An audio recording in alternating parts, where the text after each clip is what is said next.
Okay, so for months now, we've been charting this incredible journey, right?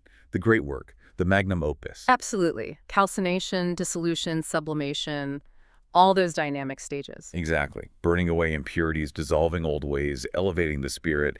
We even got into projection, that flashpoint moment of turning lead into gold, metaphorically speaking. But there's always that lingering question, isn't there? You make the gold, then what? Does it just vanish? That's precisely it. What happens after the big transformation? That's often glossed over. Well, that brings us to today's deep dive.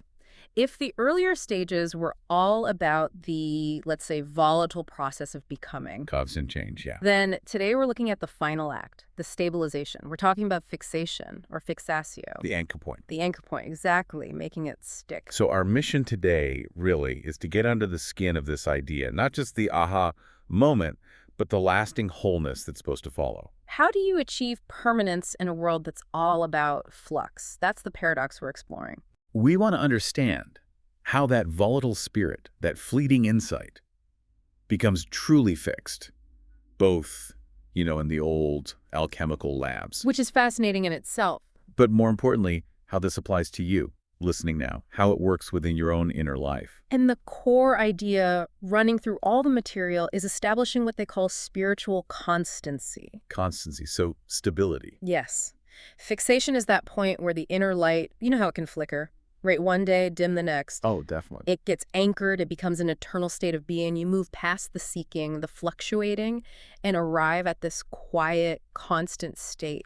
Okay, let's ground this first. What did this mean literally in the lab, the historical chemical side of alchemy? Right. The sources are pretty clear on the laboratory angle. Fixation is fundamentally about heat and endurance. Making something last through fire. Essentially, yes. It's the process where elements that easily turn into vapor volatile things, fleeting things, are made solid, stable, through intense, sustained fire.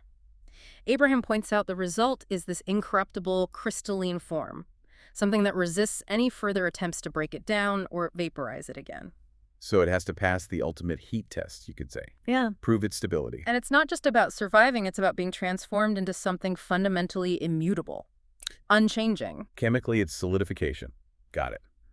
How does that map onto the inner work? It's a perfect mirror for that esoteric internalization. The soul stops swinging back and forth, between the ego and the higher self, or between moments of clarity and then, whoops, back to old habits. That makes a lot of sense. The change happens, but fixation locks it in, makes it the new normal. Exactly. The seeker is no longer that flickering candle swayed by every little breeze. They become a steady flame. A steady flame, constant in their purpose, their peace, their inner power, regardless of what storms are brewing outside. And is that stability, that constancy, why someone like Carl Jung thought this stage was so critical psychologically? Absolutely. For Jung, fixation wasn't just some abstract mystical goal. It was the peak achievement for the psyche. He called it the ultimate integration of the self, didn't he? Yeah. Something about not just transformation, but stabilizing it. Yes. The stabilization of the transformed into an enduring state of wholeness. That's the key phrase. Enduring state of wholeness. That second part, the enduring part, is crucial. We all love to celebrate the breakthrough, the aha moment. Right, the peak experience. But if that feeling, that insight just evaporates a week later,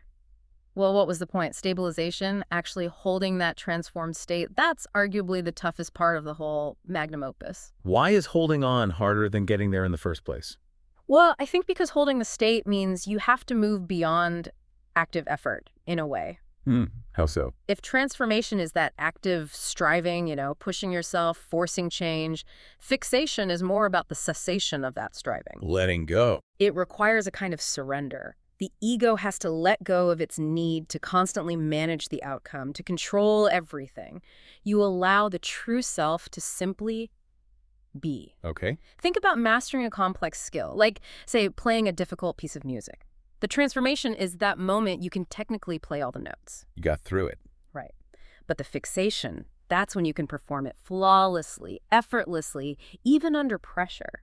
Because the mastery isn't just in your head anymore, it's integrated. It's in your muscle memory, your being. It's just part of you. It's no longer a temporary performance, it's who you are as a musician in that moment.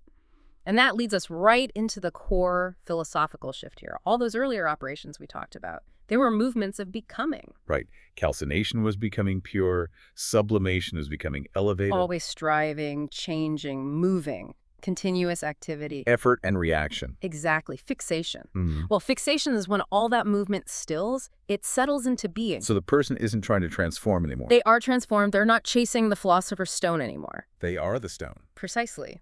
Their fundamental identity has shifted. It aligns with their highest point of realization. Okay, wait a second, though. If the goal is to stop striving, isn't there a danger here? Doesn't fixation sound a bit like spiritual stagnation, complacency? That's a really important question. A necessary challenge, actually. If the work's done, why keep going? The sources are quite careful here. They distinguish permanence from stasis or rigidity. Spiritual permanence isn't about being stuck. It's not being brittle. No. It means you're rooted. Rooted in what they call the true word or divine geometry. It's like having deep roots that allows you to weather any storm without being ripped out of the ground. You can still bend, experience new things, but your core position doesn't get pulled off course. Okay, divine geometry. Let's unpack that a bit. What does that actually look like for someone just trying to live a stable, good life today? It means aligning your inner world with fundamental, eternal laws or truths. Things that don't just change with the political climate or your mood that day. So, principles. Deep principles, yes. In practice, this person becomes fixed in what you might call divine reliability. Reliability, I like that. Their response to crisis, to challenge, becomes predictable. Not because they're robots or unfeeling, but because their actions flow from this constant, unchanging center of purpose and peace. So they handle failure, success, whatever comes, not by scrambling or reacting. But with a kind of non-reactive presence, they become a constant force themselves. The stabilizing influence. Exactly. The text described them as a literal point of orientation for others. A pillar in the temple of the world. Wow. Think about it in a world that often seems to value volatility, constant change, shifting ethics. The fixed individual offers something incredibly profound, stability. And they offer it not by preaching, but just by their being. That image, the spiritual pillar, connects really nicely to the metaphors used in Freemasonry, doesn't it? They visualize fixation through architecture. Oh, very much so. It's often described as the highest calling for the Master Mason, not just to do the great work, but to embody its completion. How does that show up symbolically? Well, the keystone is a major one, especially in the Royal Arch degrees. The keystone is that final central stone at the apex of the arch. The one that holds it all together. Exactly. It's not really functional until it's set in place, but once it is, it locks the entire structure. It stabilizes the form. It represents that culmination of all the effort that came before. Without it, the whole thing collapses. And that's similar to the idea of the perfect ashlar, too, right? The Yep. perfectly smooth, squared stone. Precisely. During the earlier stages, the seeker is hewing and polishing that ashlar, making it perfect. But in fixation, that perfected stone isn't just sitting there anymore, it's set. Integrated into the eternal architecture. Part of the structure, the lodge invisible as they call it, it moves from being potential to being actual, permanent, essential. All that prep work, the calcination, the grinding, polishing it, was all leading up to this final placement. Yes. And this emphasis on permanence is why someone like Albert Pike was so insistent. He wrote something like, "The great work is not finished until it is fixed." Not merely enacted, but preserved. Right. The soul must become as the stone, silent, enduring, and immutable in light. Silent, enduring, immutable. That's powerful. It suggests something way beyond just physical toughness. It really does. And that immutability, that unchanging quality, extends right into the Masons' ethics, their moral framework. How so? If the spiritual self is fixed, Moral self has to be fixed too. It follows naturally. let's talk about the compasses then. Usually we think of them as tools for setting boundaries, keeping things in check. How does their meaning change here in fixation? Well, for the apprentice or the seeker, the compasses are about measure and restraint, yeah? Containing the passions, they're almost defensive. Keeping yourself on the straight and narrow. But in fixation, the sources say they stop measuring and start defining. Defining. Meaning the Mason's ethics aren't situational anymore. They're not reactive.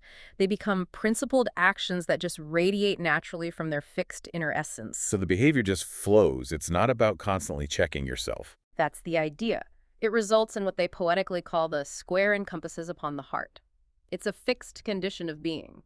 The person is aligned with eternal law inherently. The effort to be good kind of dissolves. Because the being simply is good. It's that effortless mastery again, but applied to ethics. Okay, so this inner stability, this fixed ethical core, it leads towards this idea of a legacy, something that lasts beyond the individual. Yes, fixation is often described as the entry point into the lodge invisible. Which isn't a physical place, right? No, it's understood as a transpersonal state of consciousness. It's composed of all the perfected souls, the master masons throughout time, who have achieved fixation and now collectively stabilize the work. The true spiritual pillars we mentioned earlier. Exactly. And what's really striking here is the shift in motivation.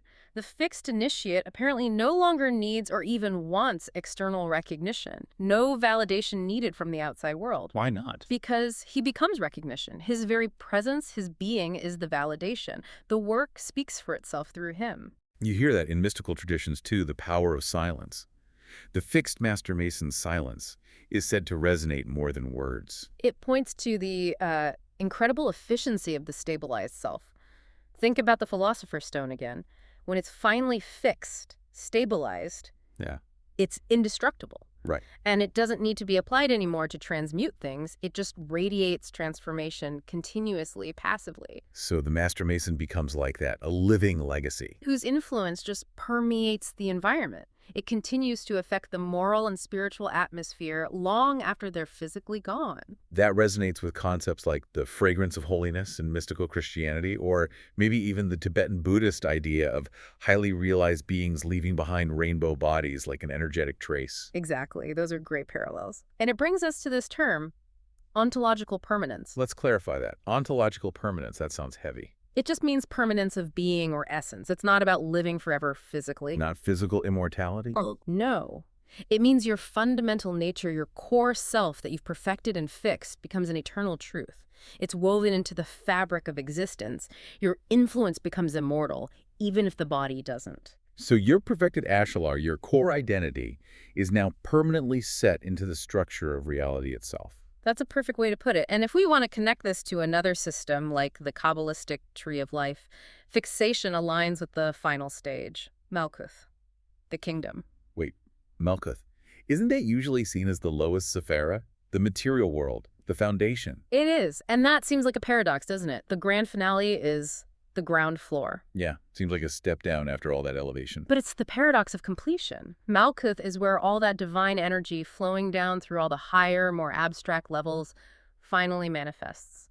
Fully. Tangibly. In form. It's the grounding point, where it all lands. Precisely. The fixed Master Mason becomes that grounding point. The route through which the divine energy successfully enters and stabilizes the physical world, like the concept of the Tzaddik in Kabbalah, the righteous one whose virtue anchors reality. So the ultimate achievement isn't escaping the world. It's achieving perfect, stable manifestation in the world. Wow. And this leads to one final, beautiful paradox. The work is never really finished in the sense of stopping, yet it's always complete. How does that work? Fixation stabilizes the initiate, not in idleness or retirement, but in eternal participation. The tools are still there, the work continues, but it's joyful now. It flows from purpose, not from striving or need. The result is already constant. Hashtag tech outro. So if we were to summarize this state, this attainment of fixation, the initiate has fundamentally stopped being a seeker. The search is over. The search is over. He or she is now, as the texts say, a light fixed in the darkness, a silent builder. The transformation is done, integrated, which allows for this incredible mastery of efficiency and influence. It's the ultimate power of presence, really.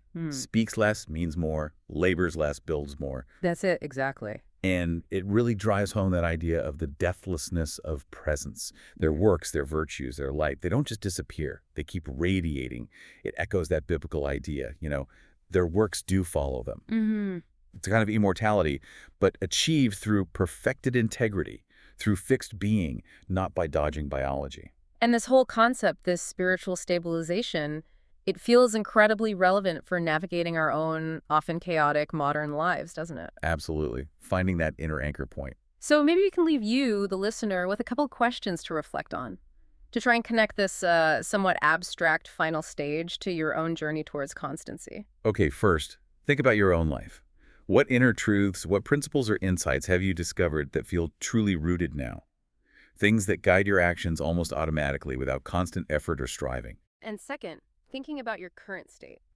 How would you describe your own level of spiritual constancy right now? And perhaps more practically, in what specific ways could you aim to be a more predictable, stable, orienting influence for the people around you? Food for thought.